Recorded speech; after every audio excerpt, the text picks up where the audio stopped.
Jadi pada kali ini, kami dari kelompok 6, Fisika Dasar 1, akan membahas materi pembelajaran tentang impuls dan momentum. Kami akan mengkaji materi impuls dan momentum pada permainan bola biliar. Sebelum kita masuk ke pembahasannya, sebelumnya perkenalkan nama saya Reviana Natalia dengan NIM 2510942033. Dan ini adalah nama-nama dari rekan saya. Momentum dan impuls pada permainan bola biliar itu merupakan fenomena yang menarik untuk dibahas. Karena pada permainan ini dia akan menggambarkan bagaimana konsep dasar fisika itu bekerja.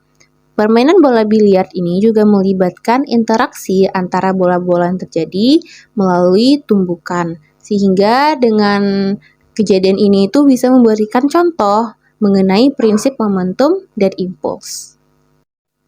Jadi, pada materi ini kami akan membahas beberapa tentang yang pertama yaitu apa yang dimaksud dengan impuls, momentum, dan tumbukan. Yang kedua, bagaimana hubungan antara momentum dan impuls.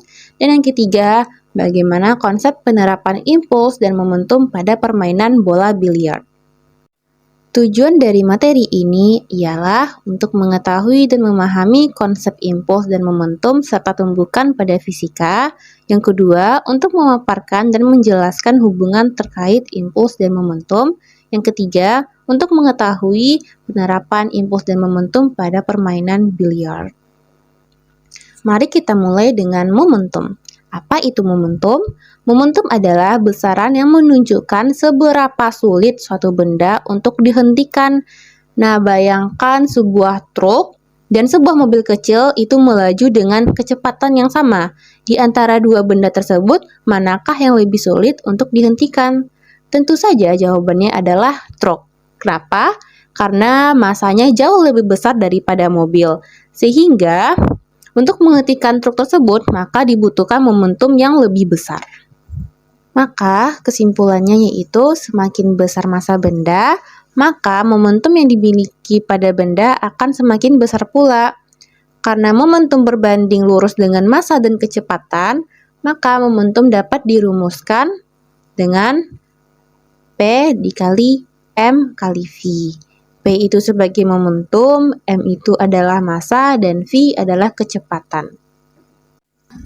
Dari penjelasan tadi dapat disimpulkan bahwa semakin besar massa atau kecepatan pada suatu benda, maka semakin besar pula momentumnya.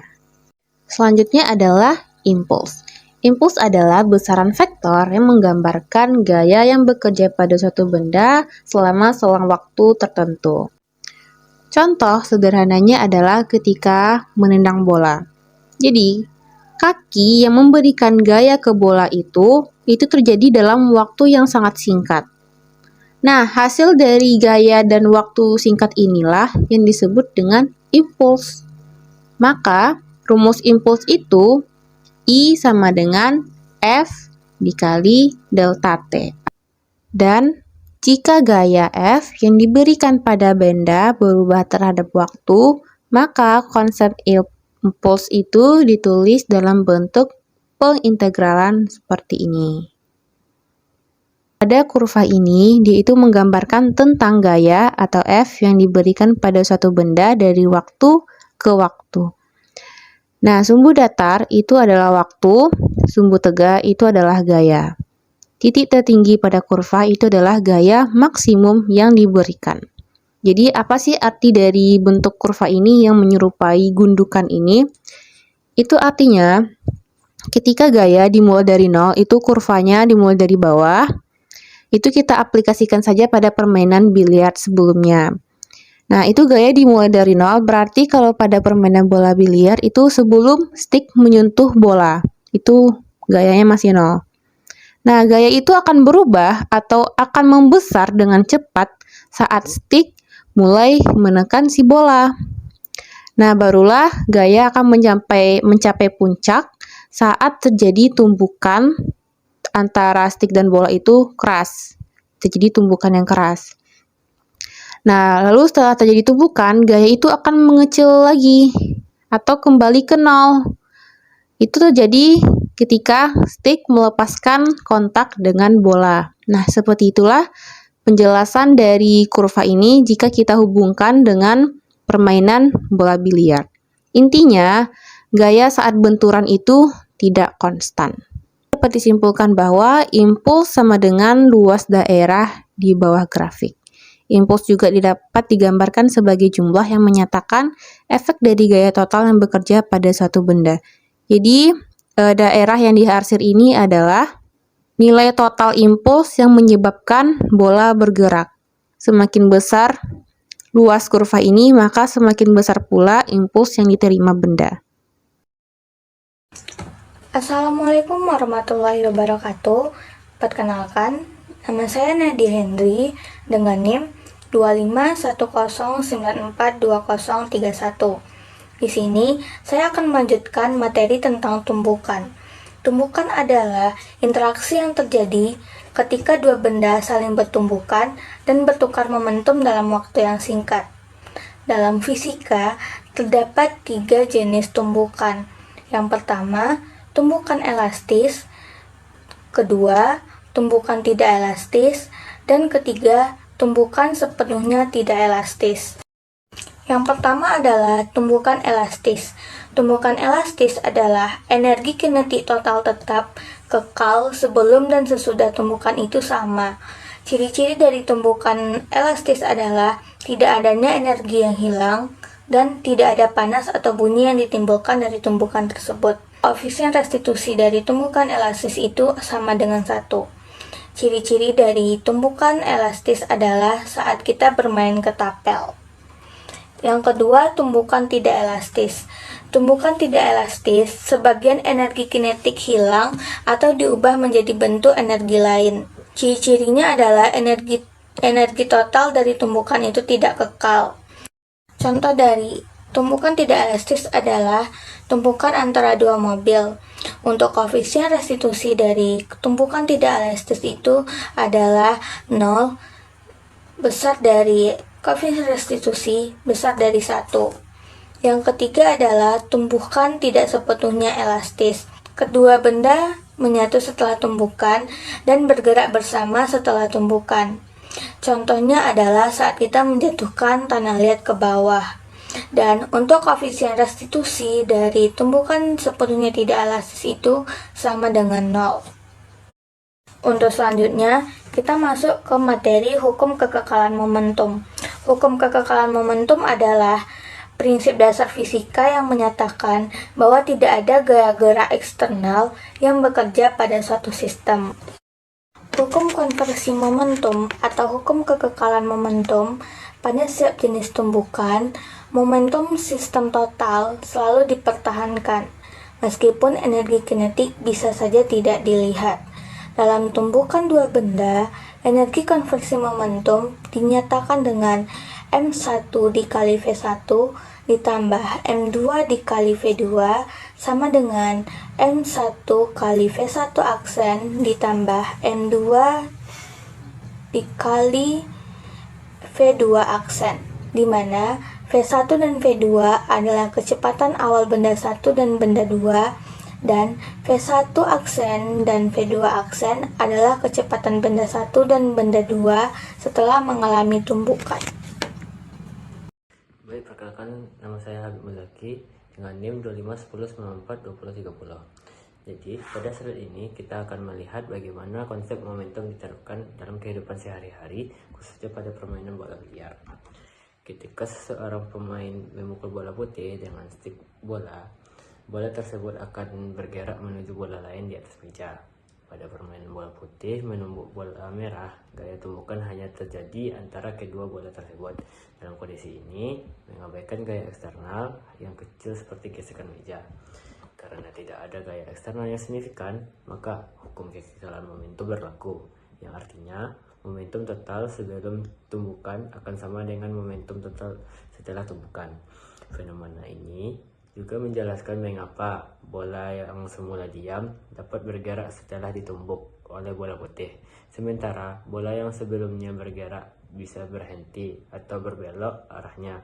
Ini semua terjadi karena ada perpindahan momentum dari bola putih ke bola merah. Dengan kata lain, selama permainan berlangsung, momentum tidak hilang, hanya berpindah dari satu bola ke bola lainnya sesuai hukum kegerakan momentum. Pada slide selanjutnya, yaitu kita akan masuk ke hubungan antara impuls dan momentum. Impuls dan momentum adalah dua konsep yang sangat erat kaitannya. Impuls dapat kita artikan sebagai perubahan momentum suatu benda akibat ada gaya yang bekerja dalam selang waktu tertentu. Rumusnya adalah I sama dengan delta P, atau bisa juga F kali delta T sama dengan M kali delta V. Rumus ini menunjukkan bahwa impuls tergantung pada besar gaya dan lamanya gaya itu bekerja. Contoh dapat kita lihat lagi dalam permainan bola biliar. Ketika stick memukul bola putih, gaya dari stick bekerja dalam waktu yang singkat terhadap bola. Gaya dan waktu kontak inilah yang menghasilkan impuls, sehingga bola putih yang awalnya diam memperoleh kecepatan dan momentum, lalu bergerak menuju bola target. Saat bola putih bertumbukan dengan bola target, momentum ini kemudian berpindah ke bola target sesuai hukum kekekalan momentum yang sudah kita bahas tadi. Jadi, impuls adalah penyebab perubahan momentum, sedangkan momentum adalah besaran yang berpindah antara benda saat pembukaan terjadi. Assalamualaikum warahmatullahi wabarakatuh. Perkenalkan, nama saya Mujadid Abu Kital dengan NIM 2510942060. Saya akan melanjutkan kepada contoh perhitungan impuls dengan soal sebuah bola biliar dipukul dengan gaya 20 Newton dalam selang waktu 0,5 second. Tentukan impuls yang bekerja pada bola biliar tersebut. Nah, dari soal kita sudah mengetahui bahwa gaya yang dimiliki bola biliar tersebut adalah 20 Newton dalam selang waktu 0,5 second. Nah, yang ditanyakan itu adalah impuls. Nah, langsung saja kita kalikan gaya dengan waktunya, yaitu 20 Newton dikalikan dengan 0,5 second. Hasilnya adalah 10 Newton second. Lanjut ke soal contoh perhitungan momentum. Sebuah bola bermassa 0,3 kg bergerak dengan kecepatan 5 meter per second. Hitunglah besar momentumnya. Dari soal kita bisa dapatkan massa dan juga kecepatannya, yaitu 0,3 kg dan 5 meter per second. Langsung saja ke rumus momentum, yaitu massa dikalikan dengan kecepatan. Tadi kita sudah dapatkan massa dan juga kecepatannya. 0,3 kg dikalikan dengan 5 meter per second. Hasilnya yaitu 1,5 kg. Jadi momentum bolanya adalah 1,5 kg meter per second. Lanjut ke grafik momentum dan impuls, di mana grafik tersebut akan memperlihatkan hubungan antara gaya, waktu, impuls, dan juga perubahan momentum. Nah, di grafik pertama menunjukkan hubungan antara gaya atau force dan waktu, serta bagaimana impuls meningkat seiring waktu. Semakin lama gayanya bekerja, maka semakin besar impuls yang dihasilkan. Impuls ini nantinya akan mengubah momentum benda. Contoh sederhananya, kita dapat bayangkan sebuah bola biliar dipukul dengan stick. Gaya dari stick bekerja hanya sebentar, mungkin cuma sekian detik.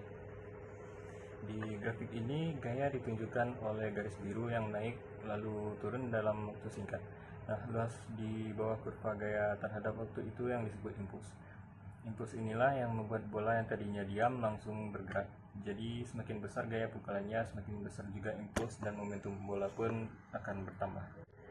Di grafik kedua menunjukkan hubungan antara momentum dan waktu, di mana momentum bergantung pada massa dan kecepatan benda. Kalau kecepatan berubah-ubah, maka grafik momentum juga naik turun, seperti yang dapat terlihat di grafik. Artinya momentum tidak tetap, tapi bisa berubah sesuai gaya dan kecepatan benda. Contoh sederhananya, setelah bola bergerak, momentumnya berubah-ubah, tergantung kepada kecepatannya. Karena momentum sama dengan massa dikali kecepatan. Semakin cepat bola melaju, maka semakin besar pula momentumnya. Kalau bola kemudian menabrak bola lain, momentumnya berpindah. Bola pertama melambat, sedangkan bola kedua bergerak. Grafik ini menggambarkan bagaimana momentum berubah seiring waktu akibat adanya gaya dan tumbukan. Thank you guys. Sehat-sehat kalian dan jaga diri kalian, dan ingat guys, Kalian sudah melalui banyak rasa sakit, kalian kuat, kalian bisa lalui lebih banyak rasa sakit itu. Karena sekali lagi guys, gue bilang ke kalian guys, Tuhan gak akan memberikan cobaan yang tidak disanggupi oleh hambanya guys. Semua yang kalian lalui itu guys sudah sejalan Tuhan, dan Tuhan tahu kalian bisa melalui itu ya.